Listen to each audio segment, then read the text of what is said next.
Ok, la vidéo que je m'apprête à faire est l'aboutissement d'à peu près un mois de travail. Donc, comme tu l'as peut-être vu avec la dernière vidéo, ce mois-ci, donc le mois d'octobre, était consacré au développement de ma stratégie. Dernièrement, c'est-à-dire il y a encore quelques mois, je me suis rendu compte en fait que sans stratégie de trading, et particulièrement sans une stratégie de trading qui est vérifiée, c'est impossible de savoir si ma rentabilité future est avérée. Donc une fois que j'ai eu ce déclic, j'ai commencé à me pencher sur la conception d'une stratégie et plus particulièrement sur tiens, comment est-ce que je peux vérifier que ma stratégie est rentable, ou en tout cas comment est-ce que je peux vérifier que ma stratégie a des chances d'être rentable, de me donner du profit sur les marchés en temps réel. Donc ça c'était l'aventure de tout ce mois d'octobre. Je sais que j'ai pas été très actif du coup parce que je bossais là-dessus.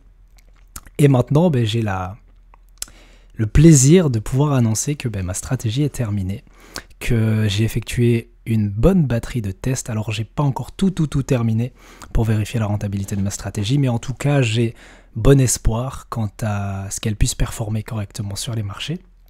Et à travers cette vidéo, je sais pas du tout combien de temps elle va durer, je sais pas du tout comment je vais l'organiser, mais à travers cette vidéo, j'aimerais te présenter tous les résultats en fait justement de ce travail-là. Et puis aussi peut-être donner quelques conseils ou en tout cas quelques tips sur les choses que j'ai apprises, sur comment faire certaines choses, etc. Donc voilà. Avant de commencer, j'aimerais d'abord parler du livre qui m'a aidé du coup à concevoir ma stratégie, à la tester, etc. Donc c'est un livre de Robert de Pardo. Le livre en lui-même, c'est la deuxième version parce qu'il y en a eu une première, pardon pour le micro. Donc c'est celui-ci. Ok. Donc ça s'appelle The Evaluation and Optimization of Trading Strategy, donc l'évaluation et l'optimisation des stratégies de trading.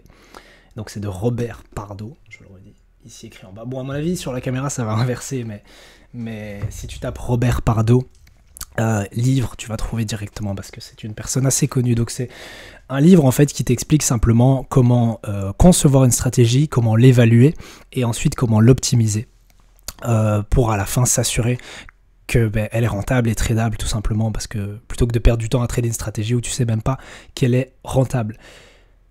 J'aimerais faire une mini parenthèse avant d'attaquer, on va dire, le vif du sujet, donc avant d'attaquer le cœur de la vidéo. C'est que beaucoup de personnes, et j'étais dedans aussi parce que je me rends compte que maintenant beaucoup de personnes tradent des stratégies, on va dire, empruntées. Ça veut dire des stratégies qu'ils ont appris sur internet, ou bien sur YouTube, que quelqu'un leur a passé, etc. Bref, le problème en fait, c'est que tu n'as aucune idée, tant que tu ne fais pas la batterie de tests qu'on va voir là maintenant, mais tu n'as aucune idée de si cette stratégie est rentable ou pas. Alors, c'est vrai que à court terme, sur 1 mois, 2 mois, 3 mois, peut-être qu'elle peut fonctionner, mais la réalité, c'est que la seule façon de savoir si ta stratégie est rentable à long terme, parce que c'est quand même ça le but c'est pas juste de gagner un peu de cash sur 1, 2, 3 mois, le but c'est de pouvoir gagner de l'argent de façon régulière, de façon consistante, sur l'année à venir, les années à venir. Eh bien, la seule façon du coup de savoir que cette stratégie est rentable, c'est de faire du coup tous les tests qu'on va voir là maintenant. Enfin, il n'y a pas que les tests qui sont importants, la conception même de la stratégie est aussi importante, mais bref. Donc pour passer dans le vif du sujet, alors encore une mini parenthèse juste avant de continuer, c'est que cette vidéo, je vais essayer d'apporter le plus de valeur possible, mais il y a énormément de choses à dire. Forcément, ça fait 1 mois que je bosse là-dessus, donc j'ai appris beaucoup de choses. Et sur tous les éléments, sur tous les points que je vais aborder, on pourrait rentrer dans les détails de chacun, mais du coup, n'hésite pas à me dire en commentaire si tu aimerais plus d'explications sur un certain sujet de la vidéo, et alors peut-être que je pourrais faire une vidéo supplémentaire. De toute façon, j'ai déjà quelques idées, je vais devoir faire plusieurs vidéos, parce qu'il y a beaucoup à dire. Mais bref, donc la première chose que j'aimerais faire, comme je te l'ai dit, c'est d'abord poser les bases de ce que j'ai appris dans ce livre, et donc de comment en fait concevoir une stratégie, comment l'évaluer et comment l'optimiser. Alors bien évidemment, c'est pas un tuto, donc je vais pas t'apprendre à le faire, mais je vais simplement dire les étapes par lesquelles il faut passer. J'avais pris quelques notes, et il y en a 8 en tout, 8 étapes. Mais donc on va les revoir une à une, je vais juste les écrire, et on va voir du coup, hop, ça fonctionne, donc je vais les écrire, et on va voir du coup, enfin je vais commenter un petit peu chaque étape. Donc la première étape, forcément, c'est, donc il s'agira, je vais l'écrire, de conceptualiser et de formuler la stratégie de trading. Ça paraît tout bête, mais ça a été honnêtement l'une des étapes les plus difficiles, parce qu'avant tout, il te faut une idée de trading.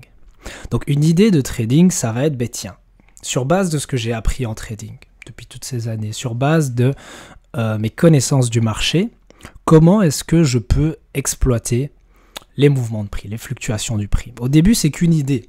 Par exemple, on pourrait se dire, ben tiens, j'ai l'impression que tel marché évolue en tendance. Tiens, comment est-ce que je pourrais exploiter ces tendances? Ou à l'inverse, tiens, j'ai l'impression que ce marché évolue constamment en range. C'est de la fluctuation. Par exemple, si tu prends, je sais pas moi, un stablecoin sur les cryptos. Bon, je ne traite pas les cryptos, mais imaginons que tu prennes donc un stablecoin sur les cryptos. Ben, le principe même du stablecoin, c'est qu'il est stable et que donc il fluctue autour d'une moyenne. Ben tiens, est-ce qu'il n'y a pas moyen de trader ça? Est-ce que je pourrais pas profiter d'une certaine stratégie de retour à la moyenne, etc. Ou bien tiens, je constate que tel actif dépend fortement, par exemple, des nouvelles économiques, de la macro. Tiens, est-ce qu'il n'y a pas moyen que j'exploite du coup les mouvements de prix liés aux fluctuations macro? Bref, tu vas formuler une idée et ça va jouer un peu le rôle d'hypothèse. Donc par exemple, ce que j'ai fait pour ma stratégie, c'est que j'ai constaté que les mouvements sur certaines paires de devises, particulièrement sur l'euro-dollar, donc sur le marché Forex, évoluer en tendance. Alors bien évidemment, la définition même d'une tendance va dépendre de l'unité de temps que tu regardes. Tu peux regarder sur une minute comme tu peux regarder sur des jours ou des semaines. Si on regarde sur des semaines et des mois, on ne peut pas vraiment parler de tendance, je pense, sur en tout cas une devise comme l'euro-dollar. Mais si tu regardes sur une unité de temps un peu plus intermédiaire, comme du daily ou du 4 heures, on peut constater certaines tendances qui vont fluctuer autour d'une moyenne qu'on peut définir. Mais donc, ça c'était ma première constatation. Et après, je me suis dit, tiens, s'il y a des tendances à court terme, est-ce que ce ne serait pas possible d'en profiter, de surfer sur ces tendances? Et de là, du coup, j'ai voulu développer une stratégie de suivi de tendance. La plupart des stratégies, d'ailleurs, tournent autour du suivi de tendance. C'est, je pense, le plus simple. Donc ça va être la première étape. Conceptualiser et formuler ta stratégie de trading. La deuxième étape, et ça va être celle qui va probablement te prendre le plus de temps, ça va être de spécifier les règles de trading sous une forme, et là les mots sont importants, qui est définitive, qui est objective, et qui est testable par ordinateur. Alors bon, le testable par ordinateur, je vais expliquer après. Parce que pour ceux qui me suivent depuis longtemps, vous le savez sûrement, mais j'ai une approche plutôt discrétionnaire du trading, et j'intègre beaucoup le fondamental à mon trading. Pardon.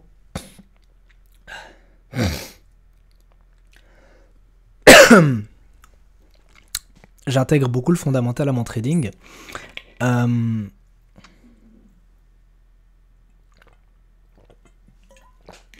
Désolé.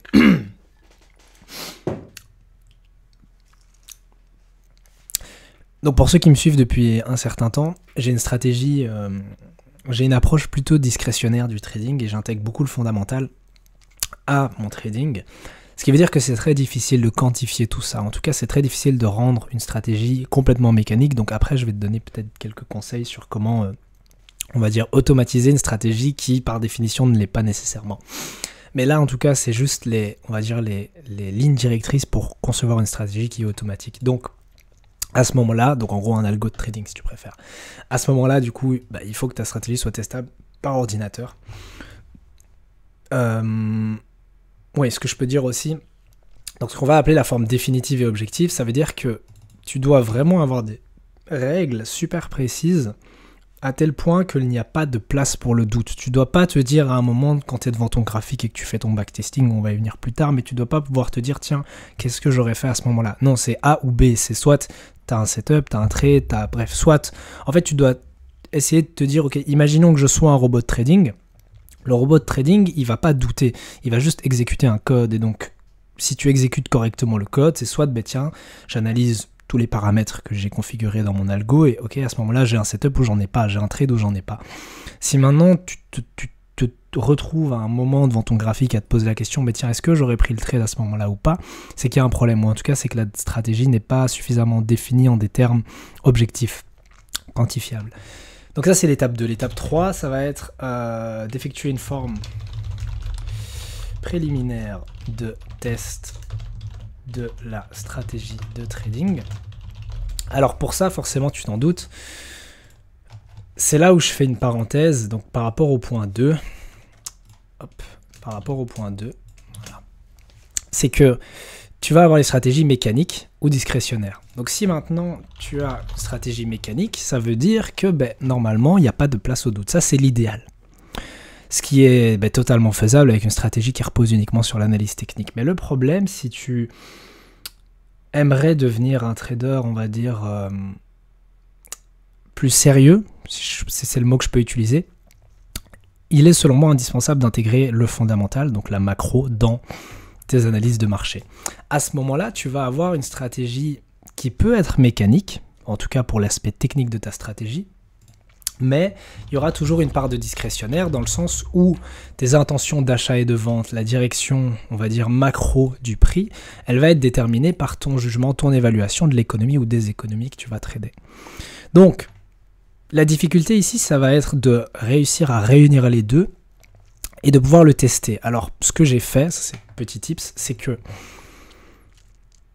si tu as une approche fondamentale du trading comme moi, ça veut dire que tu vas utiliser le fondamental, ok, c'est un F de base, tu vas utiliser le fonda. Le fonda va te donner une direction, donc tu vas en fait avoir une sorte d'intention. On va dire que tu sais si tu veux acheter ou vendre, ok. Et une fois que tu as ton intention, ok, tiens, par rapport à mon analyse macro de ces économies-là, par exemple de l'économie de l'Europe et de l'économie des États-Unis, eh bien, je pense que l'euro est sous-évalué par rapport au dollar et j'ai envie d'acheter de l'euro. Donc là, tu as ton intention. Ok, tu dis, je veux acheter de l'euro. Mais c'est pas pour autant que tu vas juste aller chez ton courtier et acheter de l'euro comme ça bêtement. Non, tu vas vouloir raffiner ton entrée avec une analyse technique pour trouver des points d'entrée, de sortie, etc. En gros, avoir le bon timing d'entrée. Et donc ça va passer par l'analyse technique. Mais donc l'analyse technique, donc ça c'était le fondamental, le technique, il va te permettre vraiment de trouver, on va dire, tes entrées et tes sorties. Et c'est ce technique-là, donc cette partie technique de ton trading, que tu vas vouloir automatiser, que tu vas vouloir vérifier stratégiquement.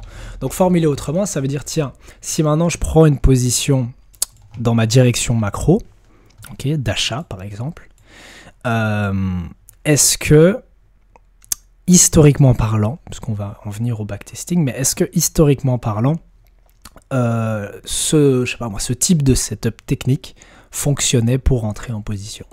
Okay.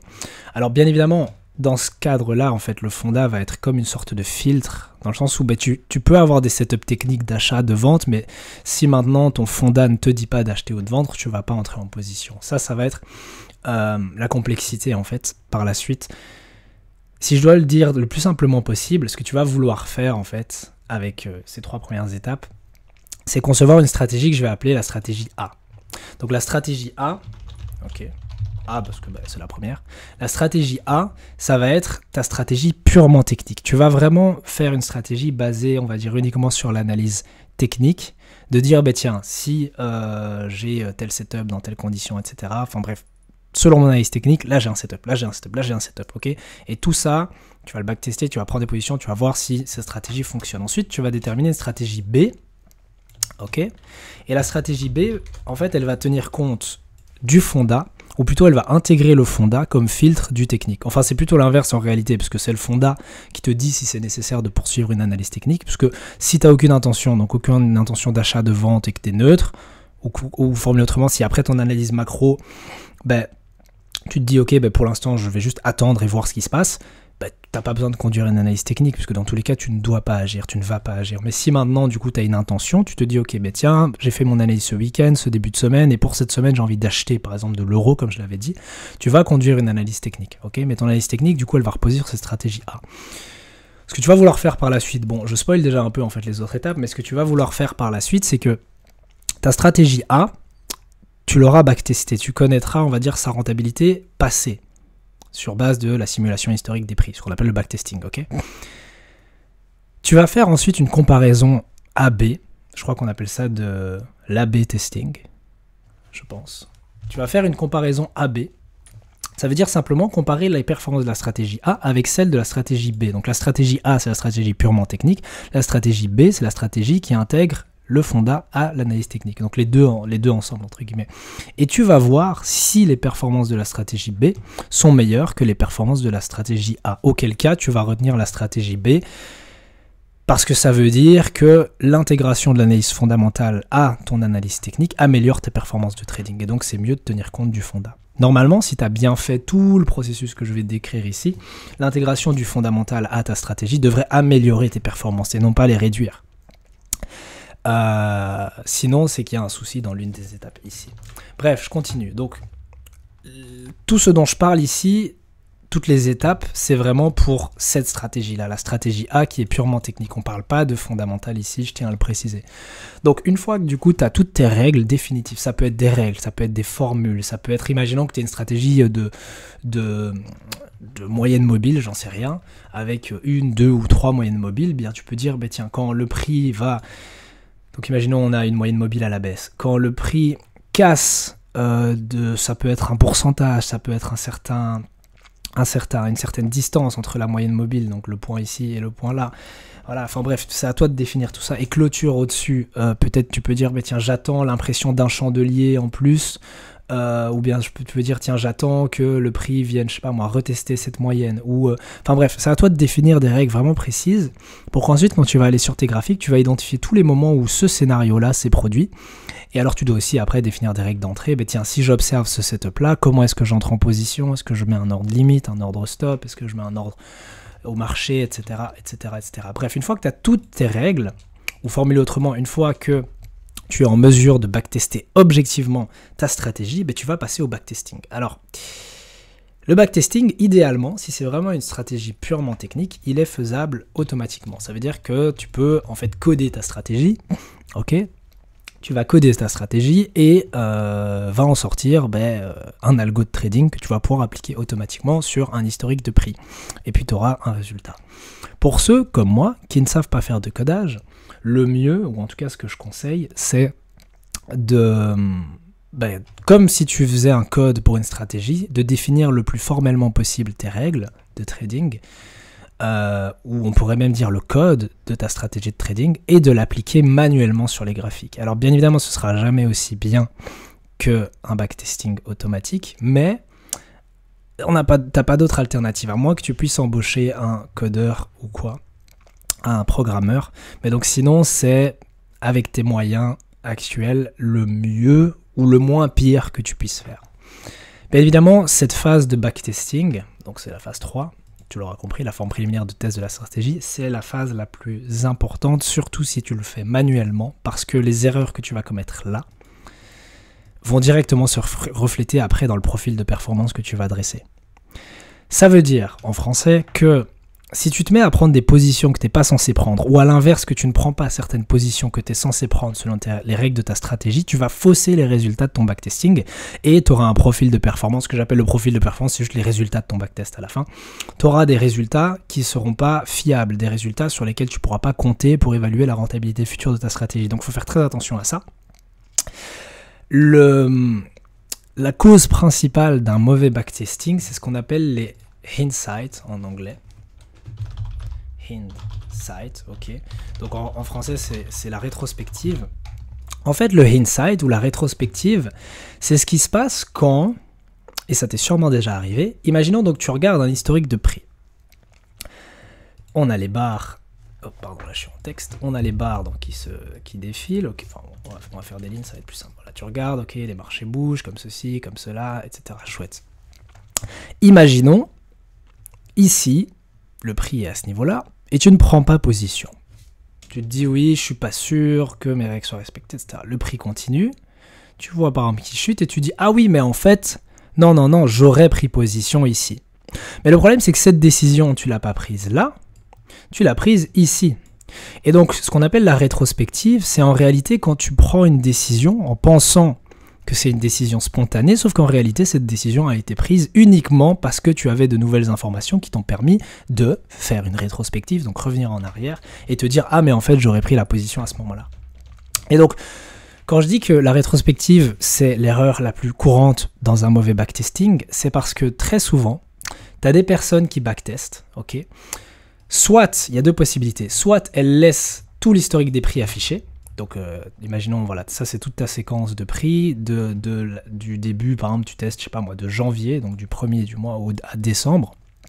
elles laissent tout afficher et elles analysent, ben tiens, où est-ce que j'aurais pris position, je sais pas moi, là, là, là. Mais le problème souvent en faisant ça, c'est que notre œil va automatiquement être attiré par les bons setups et en fait, on va peut-être omettre que peut-être que là, tu avais un mauvais setup, un mauvais setup, un mauvais setup. Alors toi, tu te dis, oui, mais je vais pas le prendre. Tu vas même pas regarder cette zone-là parce que tu vois qu'elle n'est pas au début, par exemple, d'un grand mouvement. Sauf qu'en réalité, si en temps réel, tu avais été à ce moment-là, tu aurais pris la position. Donc tu dois la compter dedans, même si c'est une perte, et tu dois l'enregistrer dans ton historique de trade.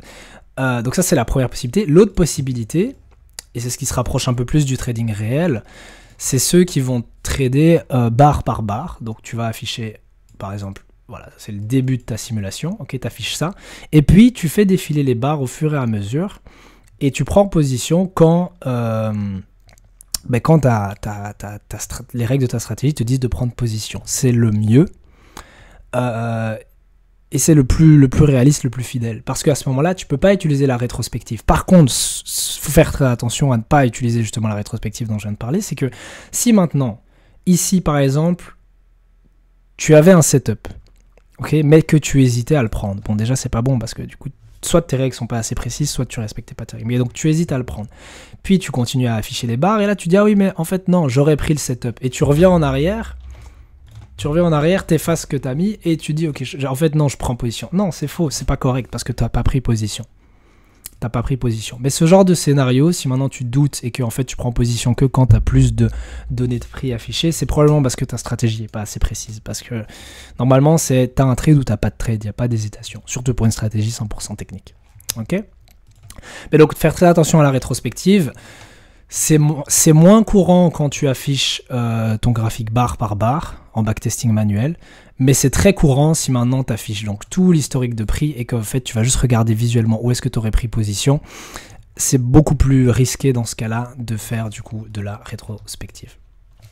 Bref, donc ça c'est pour l'étape 3. Faire du backtesting. Une fois que tu as backtesté ta stratégie, bam, bam, bam, bam, bam, merde, ça j'en ai besoin. On va y arriver.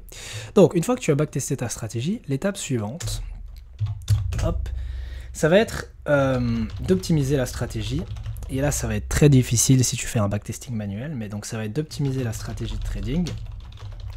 C'est-à-dire, donc en plus français, donc c'est parvenir à la formulation qui présente le niveau le plus robuste et élevé de rendement ajusté au risque. Bon, beaucoup d'informations ici.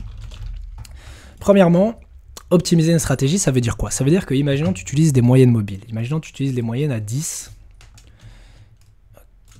À 10. Bon, faire autrement. Imaginons que tu utilises les moyennes mobiles à 10 et 20 périodes. Je sais pas moi, H1. Okay, ça, c'est les moyennes mobiles que tu utilises. Enfin, c'est l'un des indicateurs que tu utilises dans ta stratégie, pardon. Eh bien, ces moyennes mobiles, en réalité, tu pourrais peut-être utiliser les moyennes 9-18.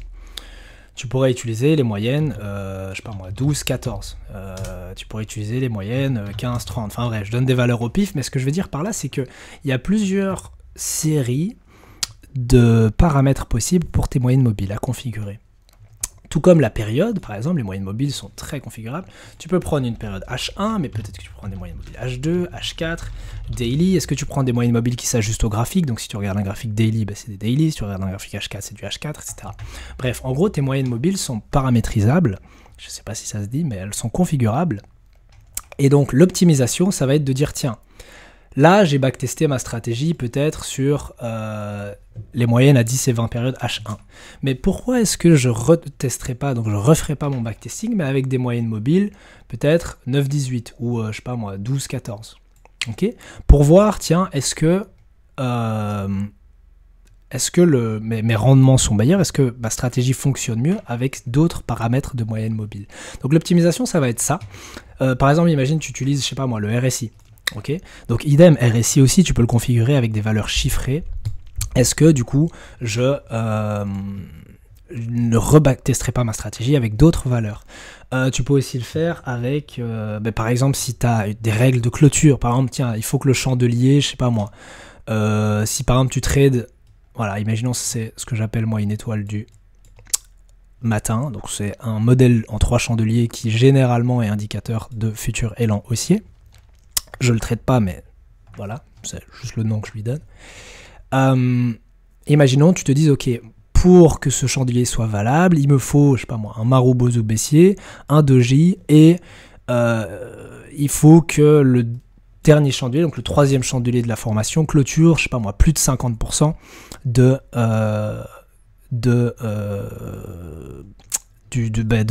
la fourchette, on va dire, de prix, okay, entre la mèche la plus haute et la plus basse.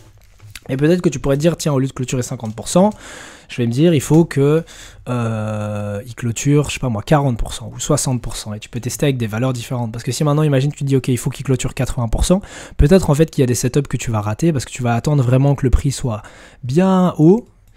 Et ensuite, tu vas prendre position, alors qu'en fait, tu aurais déjà pu entrer peut-être si tu avais observé ce genre de config, je sais pas moi, le prix qui clôture moins de 50% et après qui part quand même à la hausse, tu vois, et donc pour éviter de...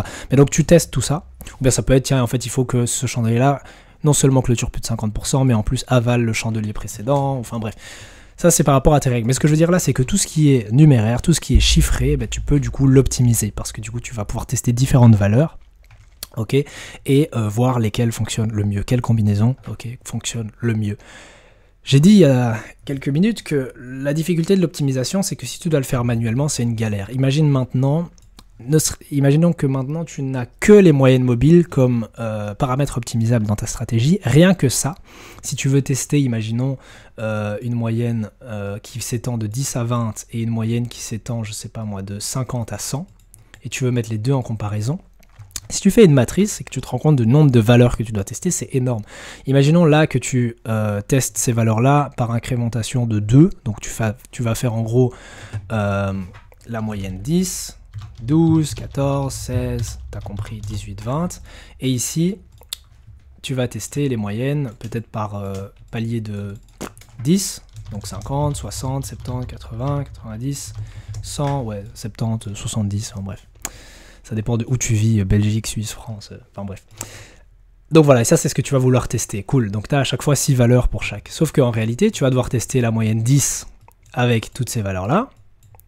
Ensuite, tu vas devoir tester la moyenne 12 avec toutes ces valeurs-là, etc., etc., 14 avec toutes ces valeurs-là. Ok, et ensuite, quand tu auras le profil de performance de chacune de ces données, ben, tu vas essayer de trouver...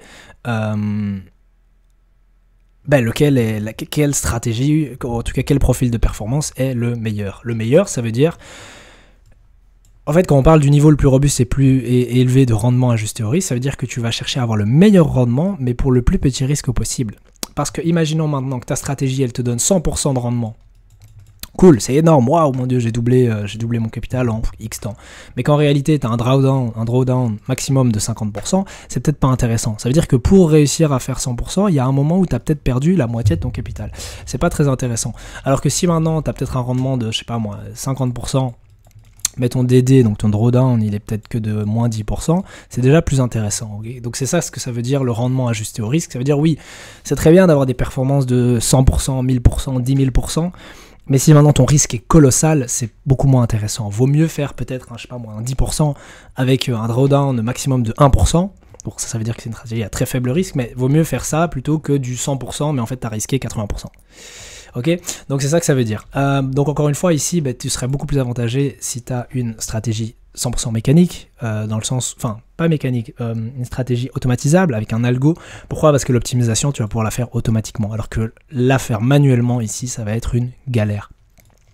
Donc soit tu fais pas d'optimisation, parce que l'optimisation n'est pas indispensable, dans le sens où tu peux très bien avoir une stratégie qui est rentable sans être optimisée.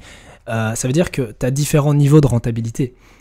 Imaginons maintenant, je fais ceci, ok, et admettons que, voilà, là en rouge, ça marche pas. Voilà, là en rouge, t'es pas rentable, et en vert, t'es rentable, d'accord? Et ta stratégie, elle se situe peut-être là, ok? Voilà, quelle horreur ce truc. Ah, ok, on annule tout, supprimer, voilà. Et admettons donc que ta stratégie, elle se situe là. Donc t'es t'es rentable, mais t'es pas non plus le plus rentable. Si tu optimisais ta stratégie, peut-être que tu pourrais atteindre les summums de la rentabilité, c'est-à-dire du rendement ajusté au risque. Mais pour l'instant, tu te trouves là. Donc, comme je l'ai dit, c'est pas parce que tu n'as pas optimisé ta stratégie qu'elle peut pas être rentable. Parfois aussi, ce qui est possible, c'est que tu as une stratégie qui est break-even ou non rentable, mais que si tu l'optimisais, elle deviendrait rentable. Donc ça, c'est dommage dans le cas où tu peux pas effectuer d'optimisation parce que tu as peut-être une bonne idée de base, mais juste parce que tu peux pas l'optimiser pour trouver les paramètres idéaux, ben, tu peux pas la rendre rentable. Mais bref, si tu es dans ce cas de figure-là, c'est le mieux en tout cas si tu backtestes manuellement parce que ben, c'est pas grave. Enfin, c'est pas grave. En tout cas, tu n'auras pas les meilleurs rendements ajustés au risque, mais tu seras rentable. Parce que pour beaucoup, le but, c'est pas de faire des sommes mirobolantes. En tout cas, en tant que trader débutant, pour beaucoup, le but, c'est pas de demain faire du 100% par mois. Le but, c'est juste de réussir à dégager une certaine rentabilité à long terme. Après, éventuellement, la question de, tiens, est-ce que je peux pas augmenter mon rendement se posera, mais au début, en tout cas, c'est surtout de réussir à passer d'un soit trader perdant à un trader break-even ou d'un trader break-even à un trader rentable. Bref, mais donc ça c'est la fin de la parenthèse pour le point 4. Point 5, la vidéo va peut-être être très longue, hein. Maintenant je m'en rends compte, mais il y a énormément de choses à raconter, et comme je l'ai dit, je splitterai en plusieurs vidéos. Donc le point 5, il va s'agir d'évaluer, et ça va être très difficile, évaluer la robustesse de la stratégie de trading, et sa capacité à produire des profits en temps réel, avec la méthode d'analyse walk forward. Voilà. Alors, cette étape-là est probablement l'étape la plus importante de toutes les étapes que tu vois là. Même celles qui vont suivre, cette étape-ci est la plus importante. Pourquoi ? Parce que, et là je vais vraiment mettre, je vais insister là-dessus, ce n'est pas parce que ta stratégie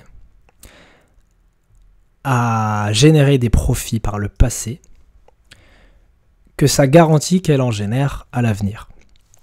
Donc même si dans ta simulation historique, dans ton backtesting, tu vois que ok, ma stratégie était rentable sur une période d'1 an, 2 ans, 3 ans, 4 ans, 5 ans, cool, j'ai des bonnes perfs, j'ai backtesté, même si tu as backtesté automatiquement, parce que les gens pourraient dire oui, mais peut-être que mon erreur vient du fait que j'ai backtesté manuellement et j'ai fait des erreurs, donc en fait je suis rentable en backtesting manuel, mais je suis pas rentable en trading réel parce que c'est différent. Mais même avec des algos de trading, tu peux avoir le problème. Tu peux avoir un algo qui va trader ta stratégie sur un historique de prix passé et être rentable, et puis tu appliques le même algo, donc c'est automatique, tu n'as même pas d'intervention humaine, tu appliques le même algo en trading réel et elle n'est pas rentable. Ça peut arriver. La seule façon de savoir si ça va arriver, donc la seule façon d'évaluer, on va dire, la probabilité que ta stratégie soit rentable à l'avenir, okay, ça va être en utilisant une analyse walk forward, donc WFA, walk forward analysis. En quoi ça consiste, pour le dire simplement? En gros, tu vas prendre les performances de ta stratégie optimisée. Donc, ce qu'on va appeler tes performances à l'intérieur de l'échantillon. Parce que du coup, tu as backtesté, tu te souviens, à l'intérieur d'un échantillon de prix. Okay, donc, ça, c'était l'échantillon de prix. Cool, tu as backtesté là-dedans. Le walk forward, bon, bref. La méthode d'analyse walk forward, on va le dire très en français, va consister à aller en dehors de cet échantillon-là. Donc, tu prends un historique de prix sur lequel la stratégie n'a jamais été appliquée et à du coup la tester. Alors, pour faire ça, c'est très compliqué, si pas impossible. Impossible parce que ça prendrait beaucoup trop de temps en trading manuel, en backtesting manuel. Parce que autant tu peux peut-être backtester une stratégie manuellement, c'est faisable, mais faire un test d'analyse walk forward manuellement, c'est quasi impossible. Parce que tu ne dois pas juste faire ça une fois, tu dois faire ça plusieurs fois, sur plusieurs marchés, plusieurs actifs différents, etc. Et ensuite, tu dois analyser les résultats pour voir en fait si... parce que ça peut arriver en fait que un test, on va le dire WF, ça va être plus simple, un test WF, donc walk forward, un test WF affiche une certaine rentabilité, mais si maintenant tu fais 10 tests, et qu'en fait c'est le seul qui affichait une certaine rentabilité, ben en réalité c'était juste un coup de chance et ton analyse walk forward a échoué. Ce dont tu peux être sûr, c'est que si maintenant ta stratégie réussit une analyse WF,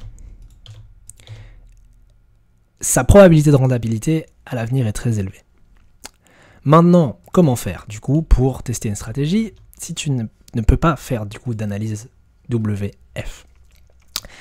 Tu as des alternatives, et du coup je m'adresse aux personnes qui ne peuvent pas automatiser leur stratégie ou qui ne peuvent pas la transformer en algo de trading, donc qui ont fait un backtesting manuel.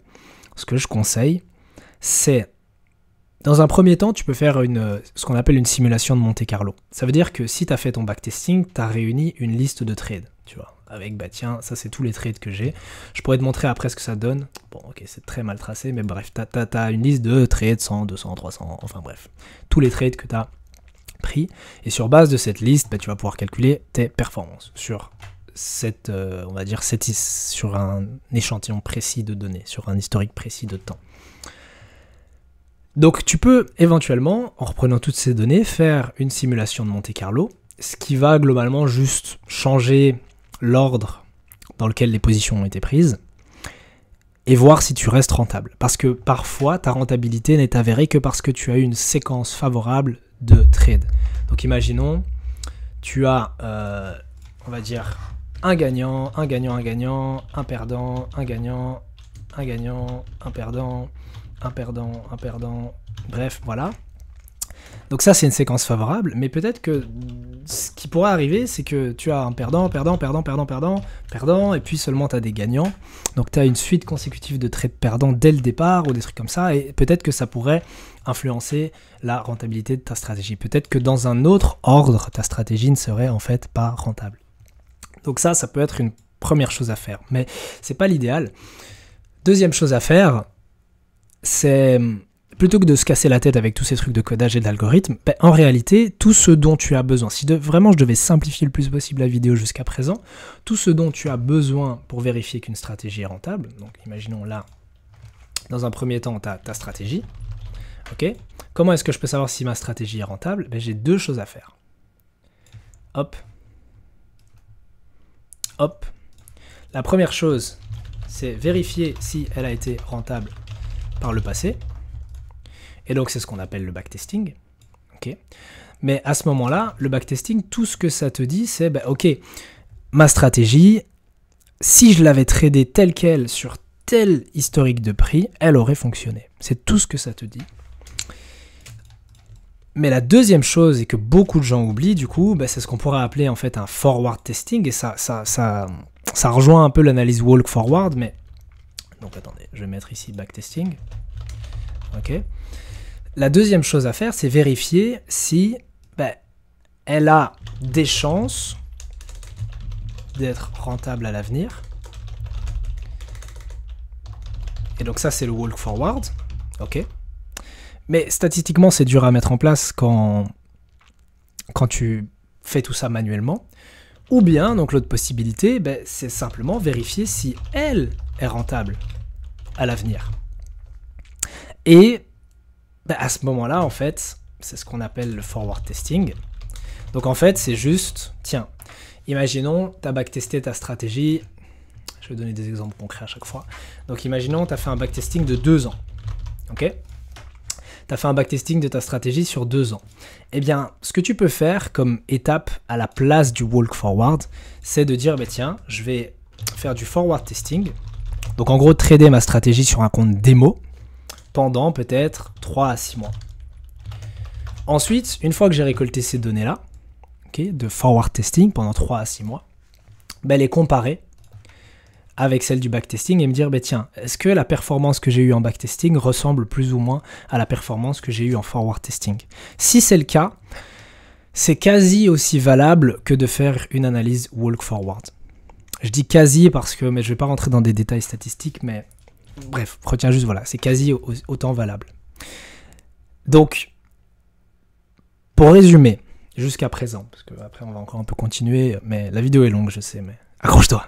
Pour résumer, jusqu'à présent, une fois que tu as conçu ta stratégie, ce qui est déjà vraiment pas facile, honnêtement, je crois que ça m'a pris à peu près 2-3 semaines pour concevoir ma stratégie, et encore, cette stratégie-là, je la travaille déjà depuis plusieurs années, mais évidemment, ça prend pas nécessairement plusieurs années, mais ce que je veux dire par là, c'est que je suis pas parti de zéro, j'avais déjà des idées très claires de ce que je voulais faire en trading, de la stratégie que je voulais mettre en place.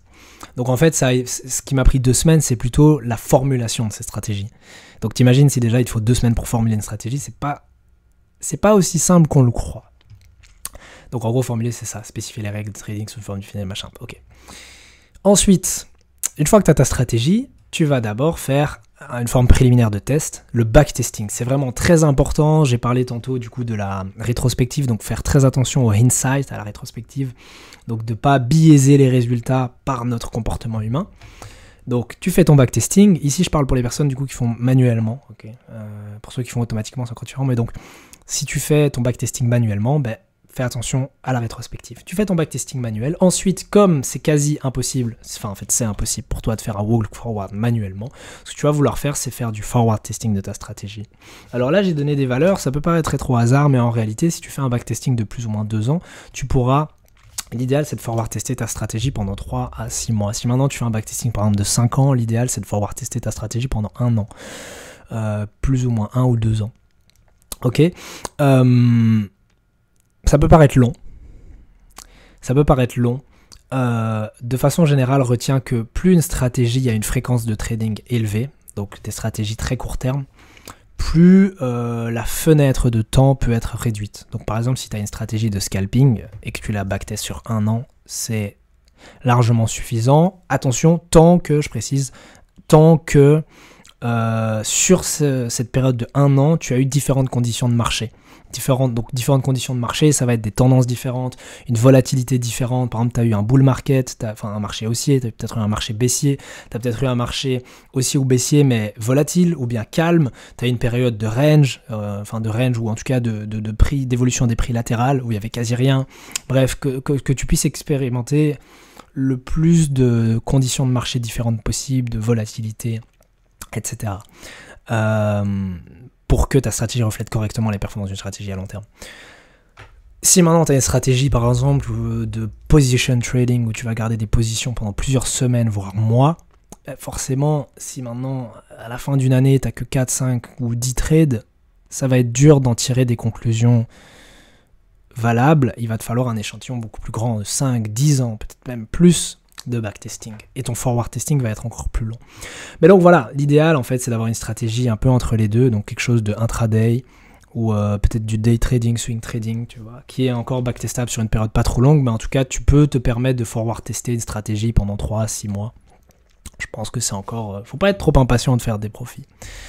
Parce que tout ce travail-là finira par payer, ça c'est clair. Mais du coup, ne sois pas trop impatient à dire bon je prends pas cette période-là et je passe direct au trading réel, parce que ce qui s'est passé pour moi pendant longtemps, c'est que non seulement, j'avais pas fait de backtesting, ça c'est la première erreur, donc tu ne vérifies même pas si ta stratégie... Parce que le backtesting, c'est d'abord une façon de voir si ta stratégie est rentable, mais c'est aussi une façon de voir en fait si tu as une stratégie. Parce que si tu ne sais pas faire de backtesting, c'est probablement que tu n'as pas de stratégie. Parce que pour backtester, il faut des règles claires, précises, qui sont applicables systématiquement. Bon, donc ça c'était la première erreur, mais admettons même que tu fasses un backtesting, ce que beaucoup de gens font, ils ont au moins l'intelligence de se dire je vais faire un backtesting.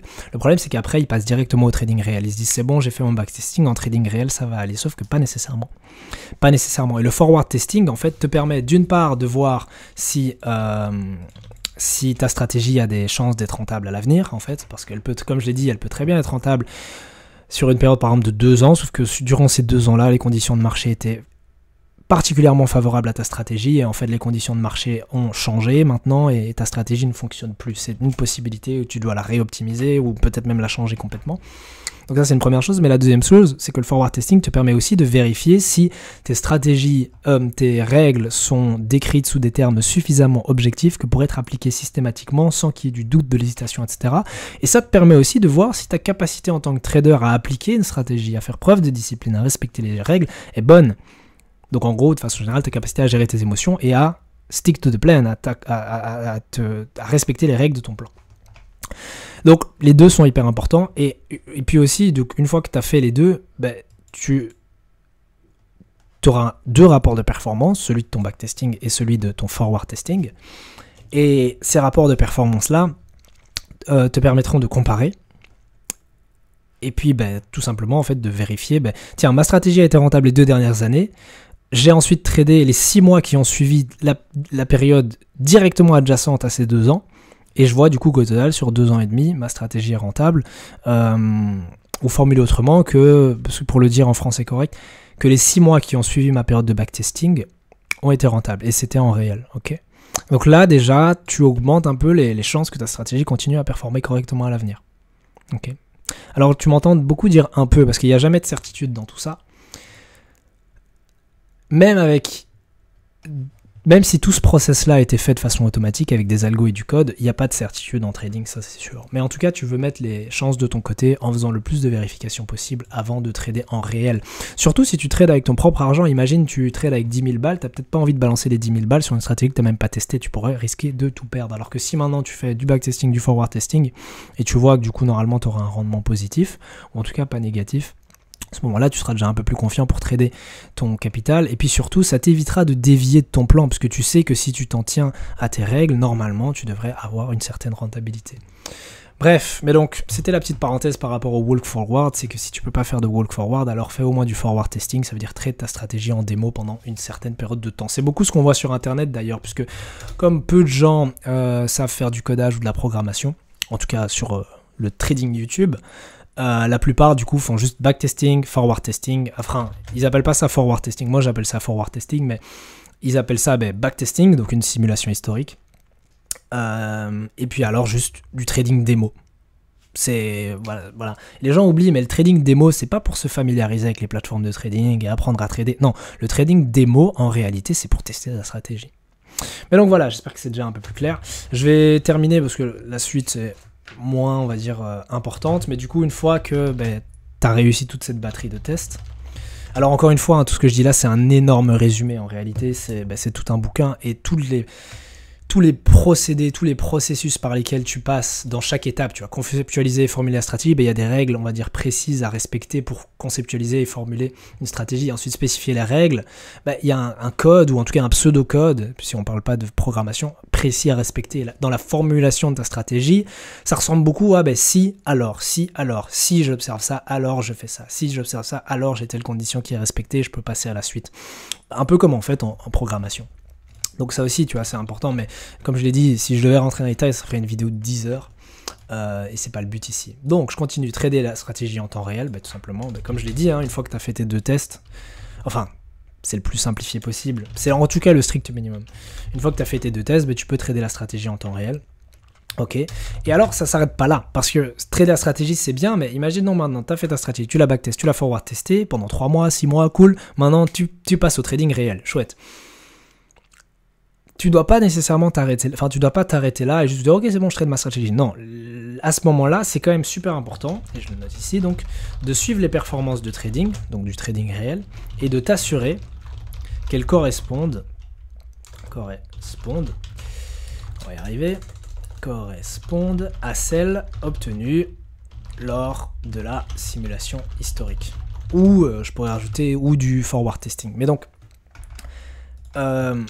une fois que tu as fait ton walk forward, donc une fois que tu as fait ton backtesting, ton démo trading et que tu passes en trading réel, c'est important de vérifier si les performances de ton trading réel, de nouveau sur un échantillon assez grand, tu vas pas juste j'ai pris 5 trades et puis ok je compare. Non, c'est pas assez comme échantillon. Peut-être que tu vas trader pendant 3 mois, 6 mois. Et puis après, tiens, ok, je vais faire un bilan, voir les performances que j'ai eues ces 3 à 6 derniers mois.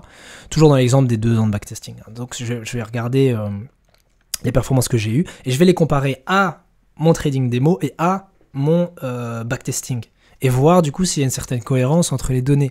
À nouveau, à chaque fois, si maintenant tu rencontres un problème dans l'une des étapes, donc imaginons maintenant, tu fais t'as fait ton backtesting et puis tu fais ton trading démo, et tu vois en fait que ton trading démo est radicalement différent de ton backtesting, c'est qu'il y a un problème quelque part. Et donc tu dois revenir dans les étapes d'avant.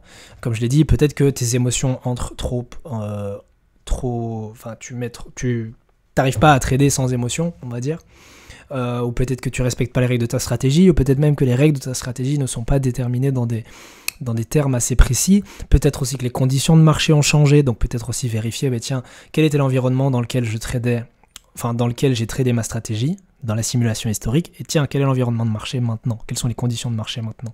Peut-être qu'avant, on était, je sais pas moi, dans un exemple vraiment tout bête que j'aime bien donner, c'est imaginons que tu trades les indices, tu trades le S&P 500, donc tu trades le S&P 500, et tu fais ton backtesting sur une période où le S&P était dans un marché très haussier, tu vois, un bull market vraiment très fort. Donc on peut dire que c'est des conditions, on va dire, de marché haussier, voire même haussier volatile. Et tu configures ta stratégie, elle fonctionne bien, chouette. Et puis, au moment où tu la mets en œuvre, où tu la trades en réel, tu l'appliques, les conditions de marché changent. Et on se retrouve dans un bear market, ou on se retrouve dans un marché en range latéral. Et tu te rends compte que, tiens, tes performances sont pas terribles. C'est pas nécessairement parce que la stratégie est pas bonne à ce moment-là. C'est parce que les conditions de marché ont changé. Ce pourquoi je disais qu'il est important de, quand tu fais ton backtesting, essayer d'évaluer si tu as bien pris en compte toutes les conditions de marché différentes. En gros, tu as envie de trader ta stratégie dans des bull market, dans des bear market, dans des marchés en range, des marchés volatiles, des marchés sans volatilité, bref, dans tous les types de marchés possibles. Idéalement, enfin, dans toutes les conditions de marché possibles, pardon. Idéalement sur différents marchés. Peut-être que tu vas vouloir trader ta stratégie sur les actions, tu vas vouloir trader ta stratégie sur les indices, sur les obligations, sur, je sais pas moi, les options, sur, j'en sais rien, le forex, bref, j'en sais rien. Les matières premières. Bien évidemment, il y a peu de chances pour que ta stratégie soit rentable sur tous ces marchés-là. Mais quelque part, si une stratégie est rentable sur plusieurs marchés, 2, 3, peut-être même plus, c'est déjà un bon indice de robustesse. Et puis alors aussi, tu vas vouloir trader ta stratégie sur différents actifs. Tu peux trader ta stratégie sur par exemple le S&P, mais peut-être que tu vas vouloir aussi regarder le Dow ou le Nasdaq, ou même des indices, je sais pas moi, asiatiques ou quoi, ou européens. Ou bien si tu es sur le Forex, peut-être que tu vas vouloir trader l'euro USD, puis tu vas trader toutes d'autres paires qui sont aussi liblées en dollars, etc. Ok, mais peut-être que tu vas t'en tenir aux majeurs, parce que, encore une fois, imaginons que tu aies une stratégie qui soit assez bonne et qui fonctionne sur les paires majeures, peut-être que cette stratégie ne fonctionnera pas sur les paires mineures ou même les paires exotiques. Donc, parce qu'elles sont drastiquement différentes, elles sont fondamentalement différentes. Mais il ne faut pas s'inquiéter pour autant, parce qu'il faut encore une certaine cohérence. C'est comme si au sein du marché Forex, tu avais des sous-marchés avec les paires majeures, mineures et exotiques. Bref. Donc, suivre les performances de trading et s'assurer qu'elles correspondent à celles obtenues lors de la simulation historique, c'est très important. Et si, et seulement si, les performances du coup de ton trading réel correspondent aux performances de ton trading démo, qui correspondent aux performances de ton trading en backtesting, à ce moment-là, du coup, déjà, normalement, tu as généré du profit, parce que tu as tradé en réel et ta stratégie a généré du profit comme elle l'avait fait dans ton backtesting. Mais du coup, tu peux avoir la confiance de continuer à trader cette stratégie-là. Et puis alors, parce que j'ai dit au début de la vidéo qu'il y avait 8 points, et puis alors, le dernier point, c'est d'améliorer et de raffiner la stratégie de trading. Alors, t'es pas obligé, dans le sens où tu peux t'en tenir là et te dire, ok, je vais pas chercher à encore optimiser ma stratégie, j'ai un rendement satisfaisant et j'aime bien les résultats que je fais chaque mois. Mais quand je dis améliorer et raffiner la stratégie, c'est pas tant se dire j'ai envie qu'elle soit encore meilleure, c'est plutôt se dire j'ai envie qu'elle reste à jour. Parce que, alors il y a différentes écoles dans le monde du trading, mais certains considèrent que les stratégies arrivent à expiration, dans le sens où une stratégie peut fonctionner pendant quelques mois seulement, parfois quelques années, parfois même pendant 10 ans, et puis ne plus fonctionner parce que les drivers, on va dire, ce qui fait bouger les marchés évolue.